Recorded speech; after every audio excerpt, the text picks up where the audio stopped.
Okay, hello guys. So for today's video natin, ang i-share ko sa inyo ay ito pong bagong Canon Service Tool version 6310. Okay, so para ma-extract natin siya, kailangan natin ng WinRAR application.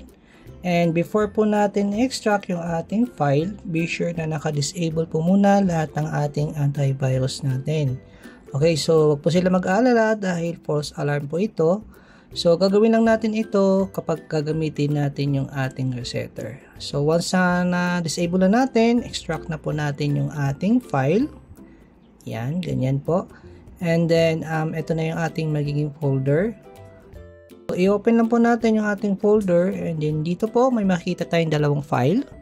So pag in-open po natin itong service tool guys, for the first time manghihingi po ito ng password. So para malaman nyo yung password, nandito po sa my file note, sa notepad ano.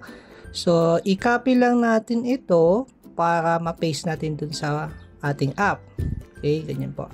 So gagawin lang natin to guys pagka first time nyo palang i-open yung app. So next time na i-open nyo, no need na po gawin ito, no? So, right click lang natin dito sa password and then paste natin siya. Okay, ganyan. And then click natin yung OK at mag-open na po yung ating resetter app. Okay, so dito po, lalabas na yung ating mga settings. So, dito yung clear ink counter and then yung ink absorber counter. Then, ibang settings, may others, and then sa auto, and then meron din po siyang pro settings. So be sure lang po na alam po natin yung gagawin natin pag gagamitin natin yung ating resetter app, kasi otherwise pag mali-mali po yung gawa natin ay pwede po mag-lock yung ating EEPROM IC ng ating mainboard. Okay, so kung makikita nyo guys, kompleto po yan.